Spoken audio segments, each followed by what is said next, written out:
Hello, welcome back to Bradow's Blockbusters. I'm Michael Bradow. I'm Jeremy Alves. And this is our review of the 1985 sci-fi adventure comedy, Back to the Future. It's an hour 56 minutes long, rated PG. It's available on Fandango, Vudu, Apple TV, and Prime Video. It was written by Robert Zemeckis and Bob Gale, directed by Robert Zemeckis. It had a budget of $19 million, and it earned $521,815 worldwide, making a box office hit. Yeah. As usual, I have the scores from Rotten Tomatoes, IMDb, and Metacritic. The tomato meter score is a 96%, the user score is 94, IMDb is an 8.5, and Metacritic is an 87. All really good. Yeah. That's really good. Very good score. I know that this is the first film in a while that's been nominated for awards, right?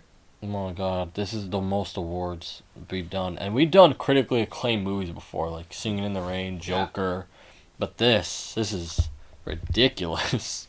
So, I'll just say what they won. And I won't say what they lost to or anything, but it was nominated for 4 Academy Awards. Okay. It only won for Best Sound Effects Editing.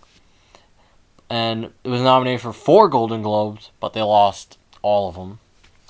Then it was nominated for 9 Saturn Awards and won 3 for Best Science Fiction Film, Best Special Effects, and Best Actor for Michael J. Fox. Well deserved. Yeah. Again, not gonna name all these losses, but right. I say it's the best movie of '85. My opinion, I think it's the best movie from 1985. I don't know every movie that came out in 1985. Me neither, but I remember some great ones from '85. If I had to pick, this is a great movie. Yeah. I guess the top of my head, best of '85, it's like Back to the Future, Breakfast Club, Rocky IV, The Goonies. Those that Clue. Clue. Color Purple. Oh no, Spielberg. That was Spielberg. But oh yeah, he did Teen Wolf in '85 too, Michael J. Fox, which I thought that was okay. But Fright Night was good too. Oh man, Girls Just Want to Have Fun. Reanimator. Oh, Reanimator, that was good. Return of the Living Dead was also good. Pee-wee's Big Adventure. I still have to see that. I really wanna. Yeah, we got Mad Max 3. We got a lot of movies from '85. Yeah.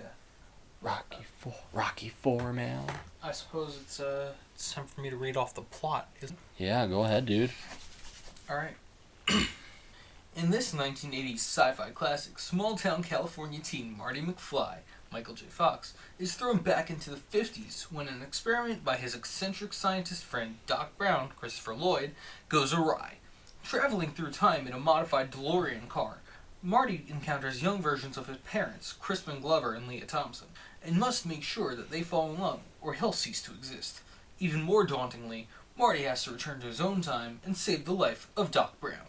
So much at stake here, and it's played off all perfect at the end. Yeah. Except, again, Marty would not be going back to his own time because he altered it, but exactly. We can't talk about theories now. That's a whole nother video subject. It's butterfly effects, yeah. That's in every time travel movie. Yeah. But honestly, better for Marty that he fucked up the past.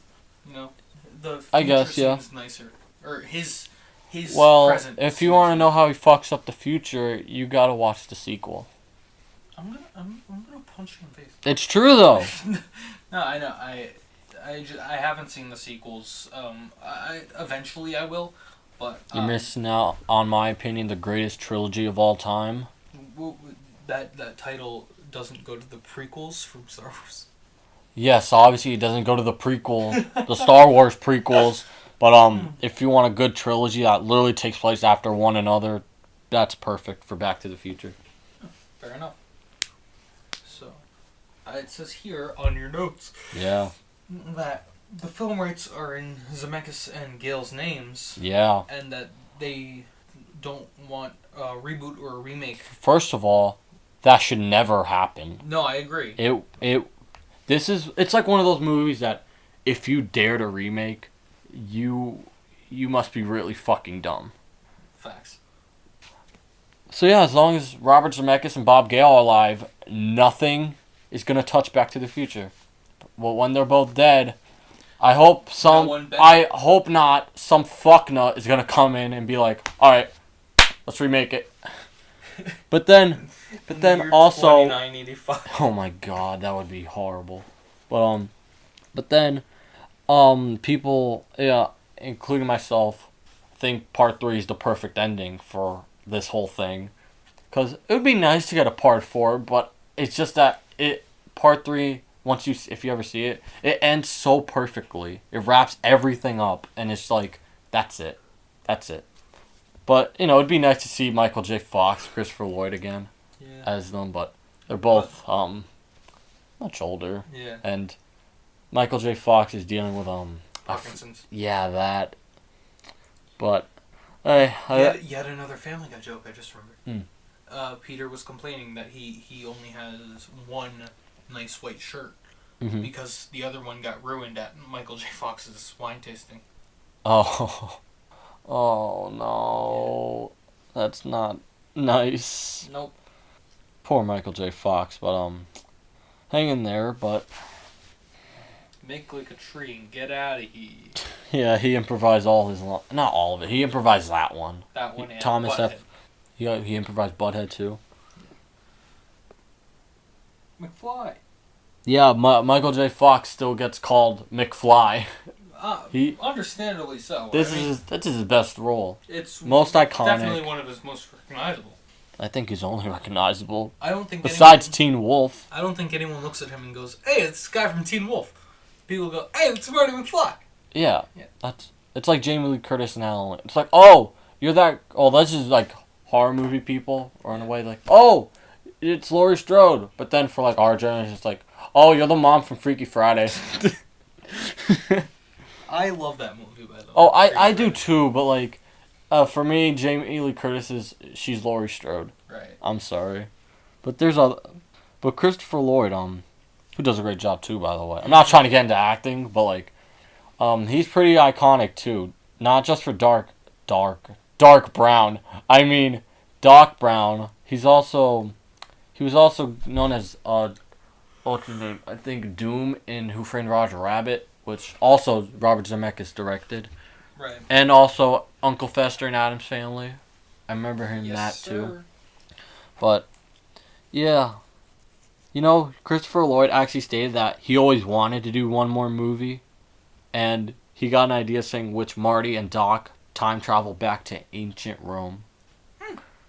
It could be interesting. See how Marty fucks up the past?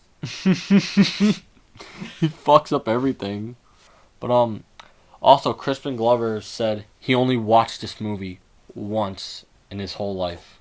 Well, you know what? Fuck him. And then Christopher Lloyd said if it's ever on TV, just randomly playing, he would always just stop whatever he's doing, just sit down to watch it. He appreciates his work. Yeah. As he should.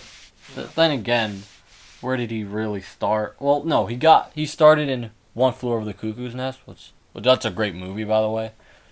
But then, I guess this is what really launched him. But then he was also on the show Taxi. Forgot about that, too. Yeah, I already talked about Eric Stoltz. Now, he's the original Marty McFly, blah, blah, blah. Yeah. University of Southern California Film School considers this the perfect screenplay. And I don't blame them. Because how can you get a better screenplay than this? I don't know. Exactly. You don't. You don't. This film was banned in China. Why? Because it disrespects history. That's it, I swear to God. It was banned in China because it disrespects history. Which, they didn't even affect any history. They just affected themselves. Yeah. They affected their own personal... Yeah, but history. the ban has been lifted by now. Like, I guess it was a while ago. But, yeah, I mentioned this film's supposed to be really raunchier. Because other studios wanted that. I like that. Yeah. When Thomas F. Wilson is asked about this movie by enthusiastic fans, he will often hand them a postcard and frequently ask questions as a time saver. Yeah, because what else do you know him for? Nothing. No. Exactly. Yeah, he's Biff. Yeah, he is Biff. And Thomas Wilson, who, again, he's a very nice man in real life. He drew upon his own personal experience of being bullied as a child to create Biff. So, Now I just love him even more in real life, but then in the movie you're like, I hate you. Right. Robert Zemeckis called this picture the film that would not rap. Because he recalled that because they shot night after night, he would always be half asleep and the fattest, most out of shape sick he ever was. Jeez. For a film so nice, really bothered everyone, I guess. Yeah. So when Thomas F. Wilson got the call that Eric Stoltz was fired, he thought he was going to get fired. And he cried. He actually cried before Zemeckis and Bob Gale had to talk to him in person. That long one right there. But then they told him Eric is fired. And he's like, you have to reshoot scenes with Michael J. Fox. And he was so relieved. It's crazy. The meanest one in the movie, it's like the nicest one in real life. Yeah. That's usually how it goes. So who's the nicest one here, and Crispin Glover? He doesn't even, he likes to associate away from this. He doesn't really enjoy Back to the Future. What a little bitch. But then what started him off? I know, right? Actually, no. He was in Friday the 13th Part 4, but the year before this. But then again, what do you remember him for? Oh, Back to the Future, of course. Yeah, I already said Michael J. Fox didn't sing Johnny Be Good, blah, blah, blah. Yeah, this spent 11 weeks at the top of the U.S. box office until Chevy Chase took over with European Vacation. That's quite awesome. That's quite some trivia. Yeah. Because it's a well-known movie. So Leah, I guess one more before we get to cast. Yeah. Leah Thompson kept the dress she wore for the Enchantment Under the Sea dance, but her daughter revealed that she wore it for Halloween, and her daughter got in trouble. She took her her mom's dress from the movie for Halloween. Yeah. No, and got in trouble. I can see why she'd get in trouble for that.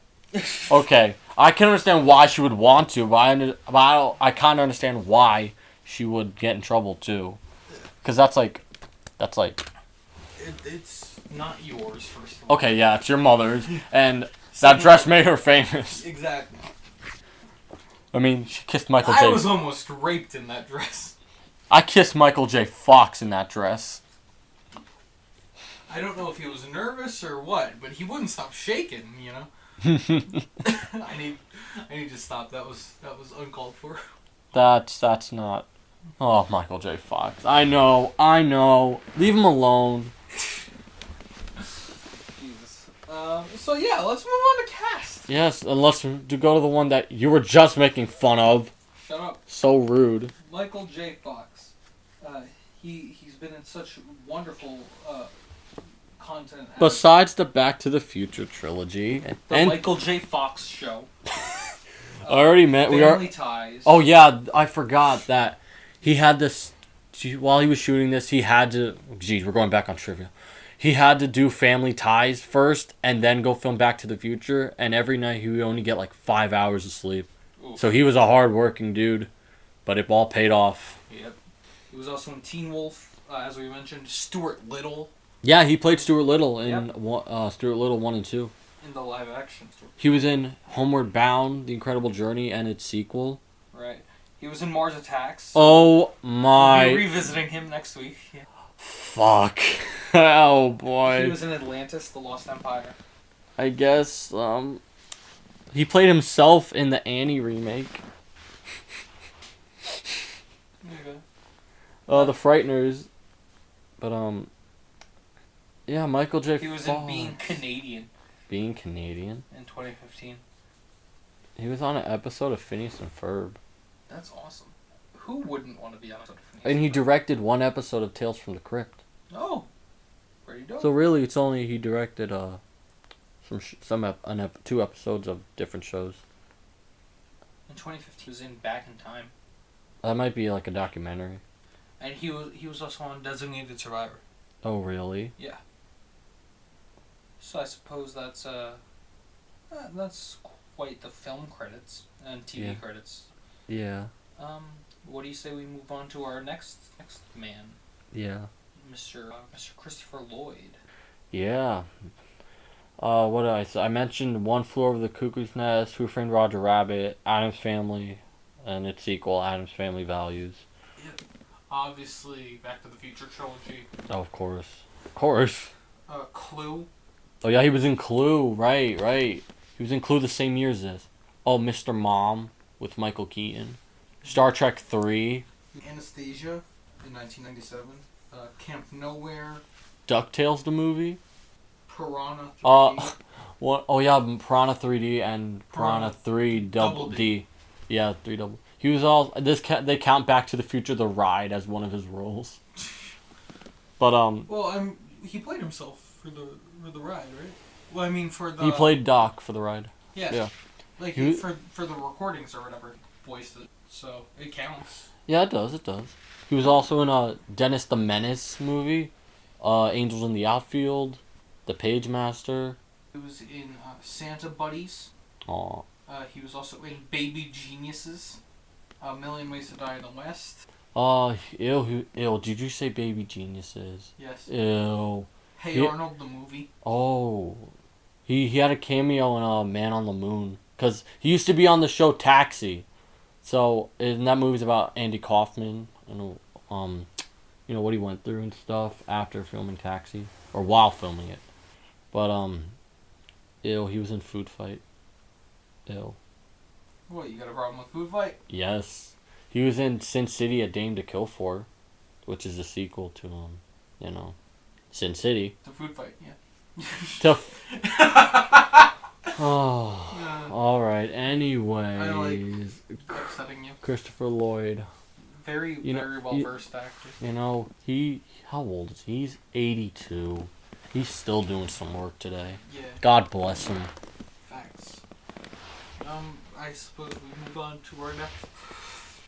Our favorite mom. Yep. In a way. Our favorite mom who tried to fuck her own son. Yeah. Leah Thompson. Ew, she was in Jaws 3D. She was also in Howard the Duck. Alright, she's off to a bad start. She was in Red Dawn. The Back to the Future trilogy. Oh, of course. Oh, Some Kind of Wonderful, which she was with Eric Stoltz in that. She was in The Little Rascals. She was also in Dennis the Menace. She was in Casual Sex. Oh my god. I said it like that because there's a question. Oh, okay. She was also in not Little Woman from 2019, Little Woman from 2018, which I'm guessing that's the one that didn't really do well. But I guess we don't talk about that. Adventures of a Teenage Dragon Slayer. Call Me Crazy, a 5 film. The Right to Remain Silent. My Mother's Future Husband. Stolen Babies. Splinterheads. Fatal Secrets. Literally right before Aaron. Oh, her daughter is Zoe Dutch? Bro, you put that in your notes. No, I didn't. No. I knew her daughter's name, but I didn't know. I forgot that's what her daughter looked like. I remember who she is now.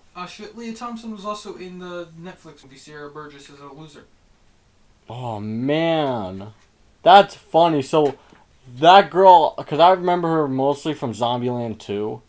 So, that girl stole Lorraine from Back to the Future's dress for Halloween. Mm-hmm. That's funny. Anyways. Now let's move on to fucking George. Crispin Glover. Yeah, Crispin Glover. Friday the 13th, the final chapter, which it obviously wasn't. Right. He was in Beowulf, 2007. That's another Robert Zemeckis. Charlie's Angels, 2000. What's Eating Gilbert Grape with Johnny Depp. Hot Tub Time Machine. Ew, epic movie. He played Willy Wonka, an epic movie. Ew. I know. He was in Alice in Wonderland 3D. He was in 9. He was in the Smiley Face Killers. Every one of these actors has went on to a successful career. Yep. Like Open Season 2. Oh, I don't mean like that, but okay. Hey, Crispin Glover is he is an author though. Awesome, good for him. As for TV, he was on Happy Days. Really? He was on Happy Days? Apparently. Oh, okay. He's on American Gods. That's all I am. Look at his TV. Yeah. So let's go to our last guy. Yeah, Mr. Biff. Thomas F. Wilson. Yeah. The F stands for Fib, which is Biff backwards. Oh my god.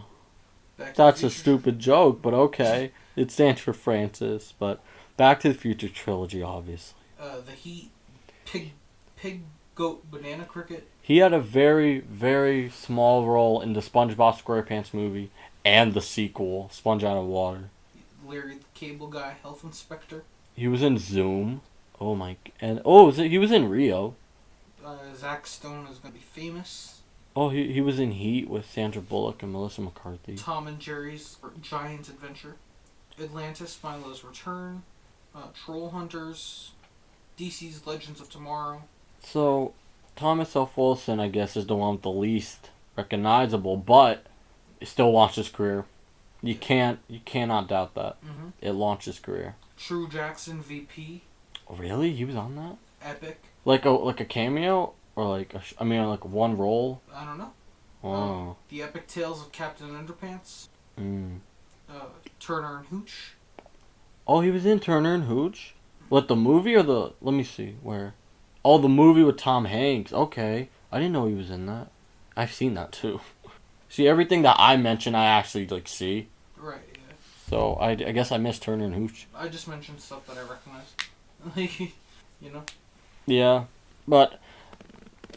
So, this cast, I just want to go straight into acting here. Hold on. Oh, go ahead.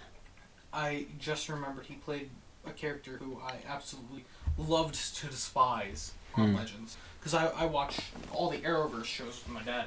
Oh, okay. And he plays one of the Legends' dads. And he's such an ass. I love him. And my dad was like, "You know who that is, right?" And I was like, "Yeah, that's Biff." Back to... No, you're good. Yeah. So, but, what we want to start? Look, this acting right? Here, everyone deserves an A. They're all iconic. Yeah, you can't give this acting any less than an A. I have to agree with you there. All the acting is fantastic. Nothing Academy Award worthy, but, for a movie about a sci-fi... Didn't one of them get... No, Michael J. Fox won, but that was for a Saturn Award. That's not like a major Academy or Golden Globe. He was nominated for a Golden Globe, I think, but he didn't win. Fair. I think he lost to Jack Nicholson. Now, Jack Nicholson, I don't blame him for losing to Jack Nicholson. He's a great actor. You know who else is a great actor? Who? Who constantly gets yelled at for doing a Jack Nicholson impression? Who? Christian Slater. Really? Yeah. Christian Slater gets yelled at? Well, not yelled at, but people are always like, "Will you stop doing a Jack Nicholson impression?" And he's like, "I'm not. It's just how I talk." Oh man, Christian Slater. I swear I've never heard him impersonate Jack Nicholson. Because he doesn't. That's just how he speaks.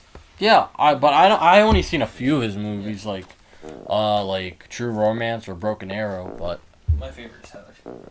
Oh, I forgot he was in Heathers with Winona Ryder. I forgot, but yeah. Heathers is one of my favorite musicals. He played the bad boy, the boyfriend Jason trying to kill her. Yeah, exactly. Yeah, I remember. The boyfriend trying to blow up the school. That wouldn't work well today. Terrorist. Yes.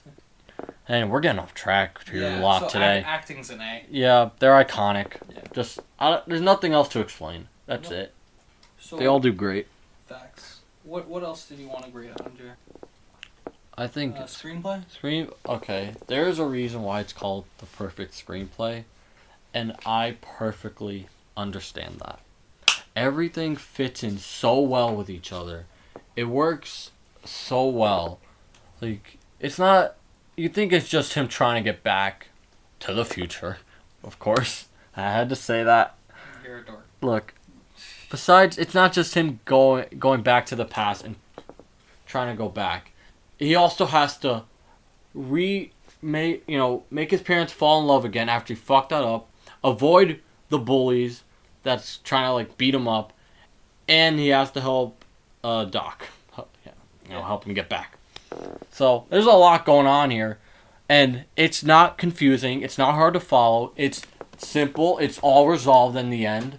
So it is a perfect screenplay. It's funny. It's charming. It's heartwarming because the parents get together and he gets back to his own girlfriend in his own time. Hell yeah. So what else would you want from this perfect screenplay? More nudity.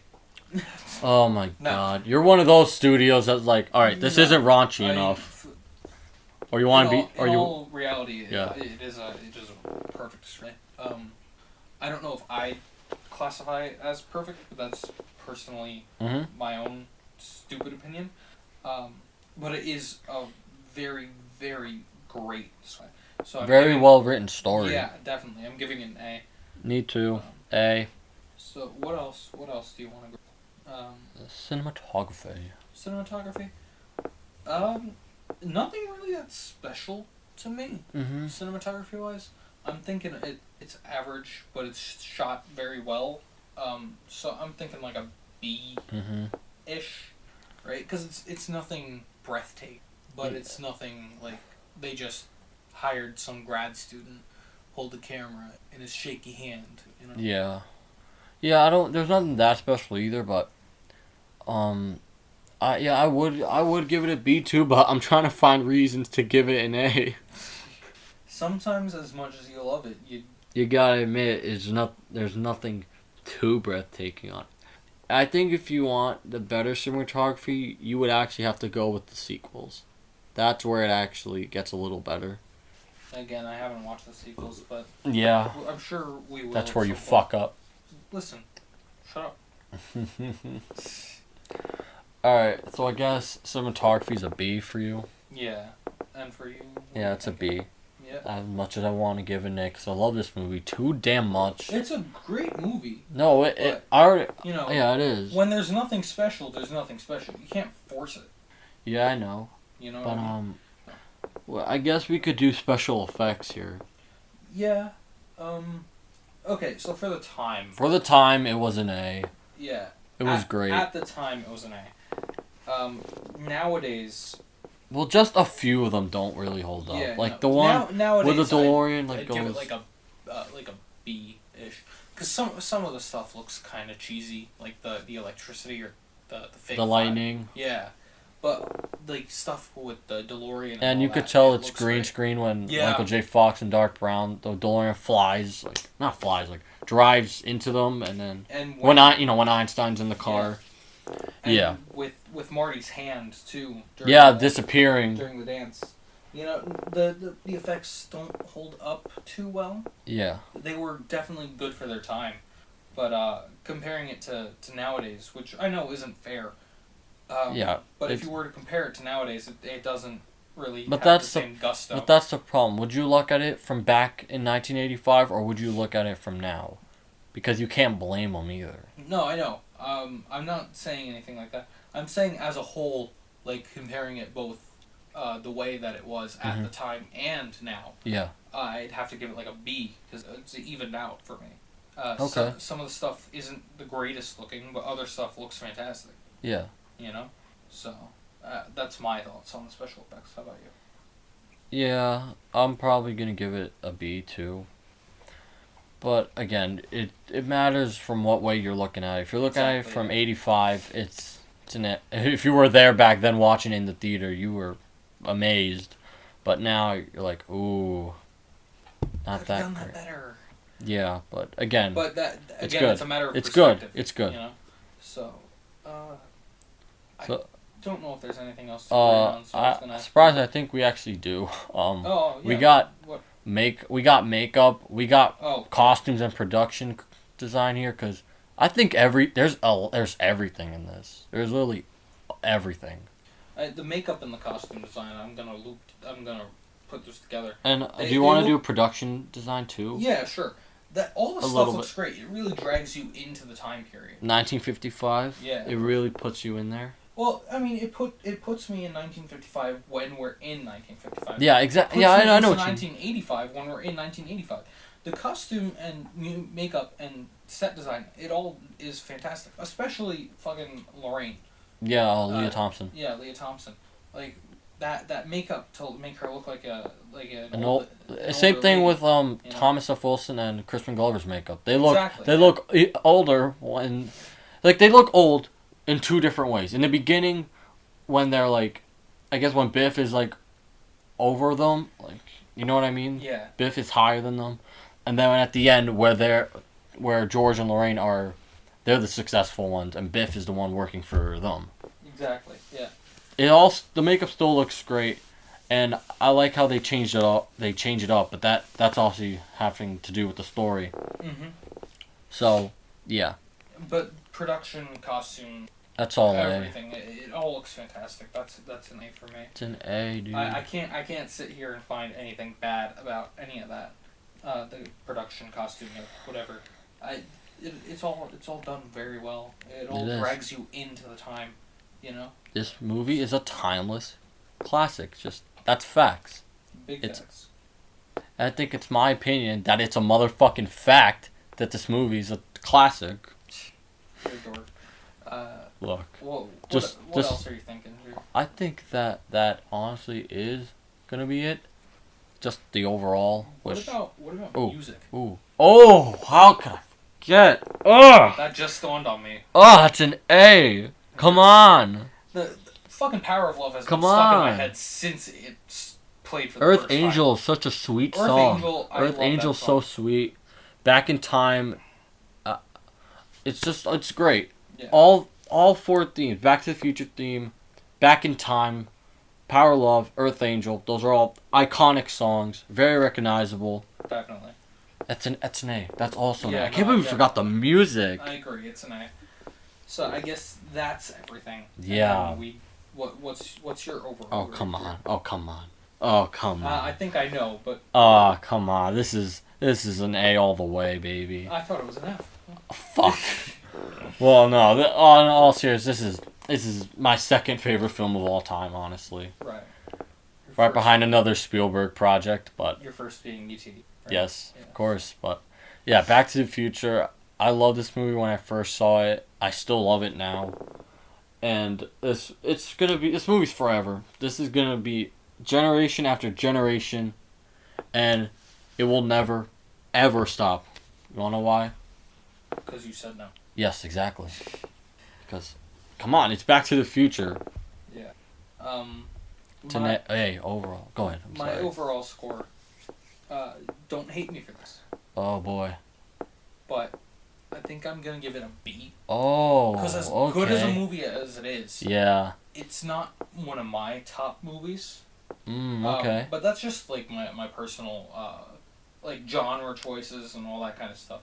I am not a bit. I'm sorry not to interrupt you. No. I'm not a big sci-fi person. It just so happens that my two favorite films of all time have to do with sci-fi. Maybe but you then are a big sci-fi. But here's the thing. I'm not a big sci-fi person. If you look at my other top movies, there's not a lot of sci-fi. It just so happens my first two are sci-fi. But then again, they're not about sci-fi. They're just right like Back to the Future. They just happen to have sci-fi. Yeah, Back to the Future. It's like they're both family movies. I would consider them family. Mm-hmm. But Back to the Future, it's about like him trying to reconnect his parents and go back home. And E.T.'s the same thing. He's trying to get back home, but he's also having a friendship with a boy. So they're not. The sci-fi is not really what it's about. Focus. Exactly. So I think that's why I love both of them, and they're kind of realistic. No, obviously they're not realistic situations, but in a way, friendship and relationship wise. Yeah. Like I said, I really enjoyed this movie, but I don't know if I'd give it a full A. Okay. B for Back to the Future. Yeah, B for Back to the Future. Exactly. Think of it like that, and everything's good to go, right? So. Yeah, this movie fucking rocks. I love this movie. Yeah, look, if you love it, I think this is the second time I've seen it. Not to lie. Oh, okay. I think I've seen this too many times. Twice. I'm sorry, but don't be sorry. But look, if you really do like this movie, then Yeah, I think You know, you would like the sequels, but I think you're gonna agree that it's not gonna be better than the first. I'll just tell you that straight out, because it's Back to the Future 1. Right. You're not gonna beat it, but I say this, but I will say the sequels are definitely worth your time. All right, Definitely worth your time. Good to know on that. Watch them. Well, I'm sure I'll put them on the schedule for some time. Gotta figure out when. I'm sure we'll watch them. Other than that, I don't think I have anything to say. How about you? No, just that I love this movie, and don't ever make a part 4, or remake it, because you're gonna get You're gonna be like I forgot the director's name for Sonic the Hedgehog, but we're gonna attack Universal Studios and be like, no, we're gonna harass. This you. isn't happening. This is not gonna happen. We're gonna cancel. We're gonna bully a studio. Cancel. Again. Yeah. Cancel. How does it? It's great. Back to the Future. I mean. Yeah. So it's just great. It's great. Facts. I think that's the end of it for me. Anything else to add, Jer? Or are we ready to wrap this up? What are you? Well, great Scott. I say we'll wrap it up. Very quotable movie too. Yeah. Very quotable. Forgot to mention that. Doc, why don't you make like a tree and get out of here? Doc, are you telling me it's 8:25? I'm late for school. That's the power of the. Oh man, this movie's awesome. It's everything. There's literally everything in this. Yeah. Except horror. There's nothing scary about it. Nope. You know. Yeah. There is something scary about it. The idea that you doing one thing the wrong way can really fuck up your. Could result in your own death, essentially. Or that is a scary feeling, but if you're aware of it. Yeah, no, I know. But like, I'm Yeah. just trying to justify it. Yeah, but it's got the sci-fi. It's got the adventure, the action, the comedy, the romance, the thrills, I guess. Yeah. It's an everything. Movie. It's everything. It's got everything, yeah. So, I think that's about it for our take on Back to the Future. Yeah, I could literally talk about this all day. And look, if we watch the sequels, it would be even longer. But we gotta just stay with the first for now. Yeah. So yeah, I think that's it from us. Yes, sir. This has been Bradow's Blockbusters. Thank you for tuning in. I'm Michael Bradow. I'm ᴍ-ᴍɔs. Make sure to like if you liked it, subscribe if you'd like more. We upload new reviews every Monday, new commentary tracks every Friday. Comment your own opinions in the comment below. We like reading them. And, yeah, that's it. So, great Scott. I'll see you later. All right. Peace.